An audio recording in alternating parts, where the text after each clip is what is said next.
पैतृक संपत्ति के कानून को लेकर आखिर सर्वोच्च न्यायालय का क्या फैसला आया है, इसके ऊपर आज मैं वीडियो बना रहा हूं और आपको इस बात की जानकारी हो जाएगी कि शून्य विवाह और अमान्य विवाह क्या होते हैं। मिताक्षरी कानून के बारे में भी मैं इस वीडियो के अंदर बताऊंगा और बताऊंगा कि पैतृक संपत्ति में क्या उस बच्चे का अधिकार होता है जो बच्चा यानी अमान्य विवाह से पैदा हुआ होता है। तो चलिए आज की इस वीडियो में हम विस्तार से जानकारी करेंगे और आपको इस नए फैसले के बारे में मैं आपको विस्तार से बताऊंगा और बताऊंगा कि कहां-कहां पर किस न्यायालय के अंदर इस आदेश के यानी पक्ष में ऐसे फैसले आए हैं। आप अगर मेरे इस YouTube चैनल पर नए-नए आए हैं तो कृपया चैनल को सब्सक्राइब कर लें और साथ में बेल आइकन की घंटी को दबाना ना भूलें, क्योंकि अगर आप लोग मेरी इस वीडियो को देख रहे हैं तो बिल्कुल आप इस वीडियो को लाइक जरूर करें, लाइक करना ना भूलें। और अगर आपका कोई इसी प्रकार का कोई सवाल है पैतृक संपत्ति से तो आप मेरी वीडियो के नीचे लिख भी सकते हैं। वैसे मैंने अपना मोबाइल कॉन्टैक्ट नंबर स्क्रीन पर दे रखा है, लेकिन वही व्यक्ति मुझे कॉल करे जिस व्यक्ति ने मेरे चैनल को सब्सक्राइब कर लिया हो। अगर आपने मेरे चैनल को सब्सक्राइब नहीं किया है तो मुझे पता चल जाएगा और आप मुझे कॉल करते हैं तो मैं इस प्रकार के व्यक्ति की कॉल नहीं उठाऊंगा। तो चलिए मैं आपको लेकर चलता हूं अपने कंप्यूटर की स्क्रीन पर और वहीं जाकर आप लोगों को विस्तार से जानकारी देता हूं कि सर्वोच्च न्यायालय के द्वारा पैतृक संपत्ति के ऊपर जिस प्रकार का जो नया निर्णय आया है वह किस प्रकार से है। तो चलिए वीडियो को शुरू करते हैं और चलते हैं अपने कंप्यूटर के लैपटॉप या कंप्यूटर की स्क्रीन के ऊपर। साथियों, जैसा कि आप लोग देख रहे हैं कि मैं अपने लैपटॉप की स्क्रीन पर आ गया हूं और यहां से मैंने जो पैतृक संपत्ति के अंदर जिस प्रकार से जो नया कानून आया है यानी कि पैतृक संपत्ति को लेकर जो सर्वोच्च न्यायालय के द्वारा जिस प्रकार से नया जो है फैसला आया है उसके बारे में विस्तार से बताने जा रहा हूं।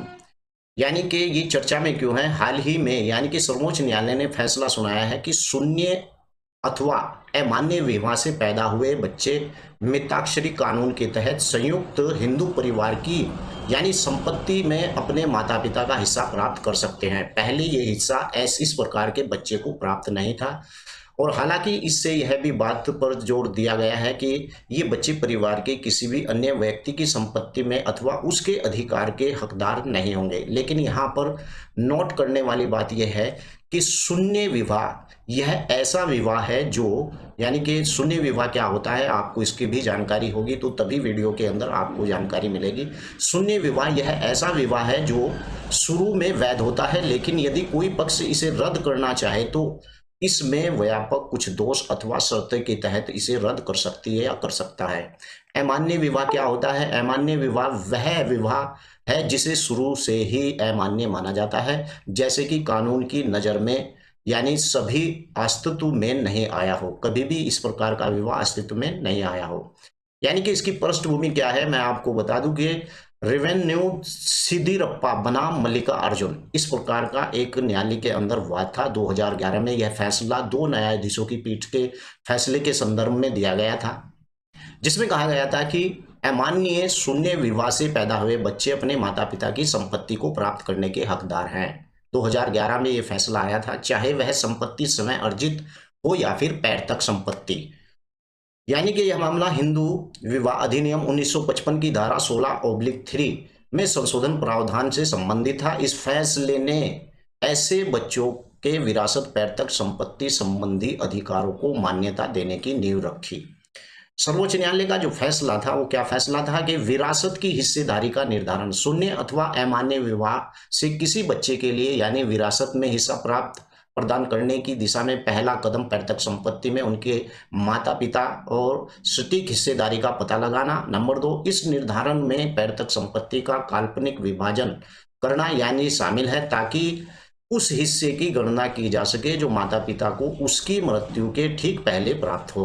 यानी विरासत का जो कानूनी अधिकार होता है वह हिंदू विवाह अधिनियम 1955 की धारा 16 यानी शून्य या अमान्य विवाह में पैदा हुए बच्चों की वैधता प्रदान करने के अहम भूमिका निभाती है और यह ऐसे बच्चों को अपने माता पिता की संपत्ति पर अधिकार निर्धारित करती है। यानी कि समान विरासत का अधिकार हिंदू अधिकार अधिनियम 1956 जो पैतृक संपत्ति को विनियमित करता है और उसके तहत शून्य या अमान्य विवाह से कुछ बच्चों को वैध परिजन माना जाता है। जब परिवार की संपत्ति विरासत में मिलने की बात आती है तो उन्हें नाजायज नहीं माना जा सकता।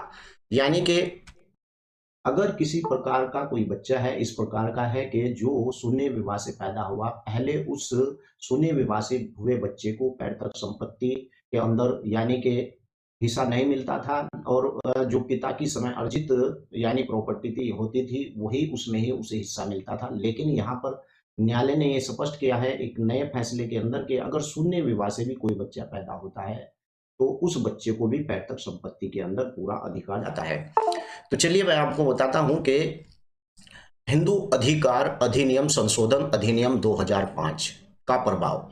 न्यायालय ने कहा है कि वर्ष 2005 में हिंदू उत्तराधिकार संशोधन अधिनियम लागू होने के बाद मिताक्षरा कानून के द्वारा शासित यानी संयुक्त हिंदू परिवार में एक मर्द व्यक्ति का हिस्सा वसीयत अथवा बिना वसीयत उत्तराधिकार के द्वारा प्राप्त किया जा सकता है। समझने वाली बात है कि इस प्रकार से उस व्यक्ति के द्वारा हिस्सा प्राप्त किया जा सकता है। ये आपको मैं अंडरलाइन भी करके दिखा रहा हूँ। इस प्रकार से जो है उसका हिस्सा प्राप्त किया जा सकता है और इस संशोधन के उत्तरजीवी के पूरे विरासत के दायरे में विस्तार किया और महिलाओं और पुरुषों को समान अधिकार का प्रदान किया गया। यानी कि बेटी का विरासत के संबंध में सर्वोच्च न्यायालय के फैसले। मैं अब आपको कुछ ऐसे फैसले बताने जा रहा हूं कि बेटी की जो विरासत है उसके संबंध में सर्वोच्च न्यायालय ने कब कब किस प्रकार से क्या क्या फैसले दिए हैं, ताकि आपको इसका पता चल जाए कि पैतृक संपत्ति के अंदर भी बेटी का उतना ही अधिकार होता है जितना कि बेटे का होता है। पैतृक संपत्ति के संबंध में सर्वोच्च न्यायालय के जो अधिकार हैं वो मैं आपको इस वीडियो के माध्यम से यानी बता रहा हूँ। ये देखिए आप। और अरुणाचल प्रदेश बनाम पौंडास्वामी 2022 में एक वाद था। सर्वोच्च न्यायालय माना है कि बिना वसीयत के मरने वाले हिंदू पुरुष की समय अर्जित संपत्ति विरासत के द्वारा हस्तांतरित होगी, न कि उत्तराधिकार के द्वारा। इसके अलावा न्यायाधीश ने कहा है कि ऐसी संपत्ति बेटी को विरासत में मिलेगी जो बंटवारे के माध्यम से प्राप्त यानी सामुदायिक संपत्ति के अलावा होगी। इसी में अगले एक केस था विनीत शर्मा बनाम राकेश गर्ग 2020 का मामला था। ये सर्वोच्च न्यायालय ने कहा है कि इस मामले में कि एक महिला बेटी को भी बेटी के समान यानी कि संयुक्त कानूनी उत्तराधिकार माना जाएगा और वह पैतृक संपत्ति पुरुष उत्तराधिकारी के समान ही प्राप्त की जा सकती है, भले ही हिंदू अधिकार संशोधन अधिनियम 2005 के प्रभाव में आने से पहले पिता जीवित नहीं था। मिताक्षरी कानून। अब जान लेते हैं कि मेन पॉइंट क्या है कि मिताक्षरी कानून आखिर क्या है और मैं इसका आपको परिचय बताऊंगा कि मिताक्षरी कानून आखिर होता क्या है। मिताक्षरी कानून यानी कि इसका जो परिचय है मैं आपको बता दूं कि मिताक्षरी कानून मिताक्षरा कानून एक कानूनी और पारंपरिक यानी कि हिंदू कानून प्रणाली है जो मुख्य रूप से हिंदू अविभाजित परिवार यानी HUF के सदस्यों के बीच यानी विरासत और संपत्ति के अधिकारों के नियम को नियंत्रण करती है। नंबर 2, यह हिंदू कानून के दो प्रमुख यानी स्कूलों में से एक है। दूसरा दाय भाग स्कूल है। उत्तरदायी मिताक्षरी कानून का जो पश्चिम बंगाल और असम को छोड़कर पूरे देश में लागू है। तो इस प्रकार से आज की इस वीडियो में मैंने बताया कि पैतृक संपत्ति के अंदर जिस प्रकार से नया फैसला आया है वो आप लोगों के सामने मैंने बाय चैप्टर आपके सामने स्क्रीन पर लाकर रख दिया है। अगर आपको इसकी और भी अच्छी तरीके से जानकारी लेनी है तो आप मुझे कॉल भी कर सकते हैं और वीडियो के नीचे आप लिख दे सकते हैं। अगर आप लिखेंगे तो आपको और भी अच्छा पता चलेगा, क्योंकि मैं आपको वही बातें बतलाऊंगा जो आपने लिखी हैं। और अगर नहीं समझ में आया है तो कृपया मेरे मोबाइल नंबर पर आप कॉल भी कर सकते हैं, लेकिन उससे पहले आपसे गुजारिश है कि आपने चैनल को सब्सक्राइब कर लिया हो तभी मुझे कॉल करें, क्योंकि मुझे यहाँ पर पता चल जाता है कि आपने मेरे चैनल को सब्सक्राइब किया है या नहीं है। जिसने मेरा चैनल सब्सक्राइब किया है मैं उसी की कॉल उठाता हूँ। और वीडियो को लाइक करना बिल्कुल ना भूलें, क्योंकि वीडियो को अगर आप लाइक करोगे तो मेरा हौसला अफजाई होगा और उससे मैं आगे भी अच्छी अच्छी वीडियो लेकर आप लोगों के सामने आऊँगा। जय हिंद, जय भारत, खुदा हाफिज।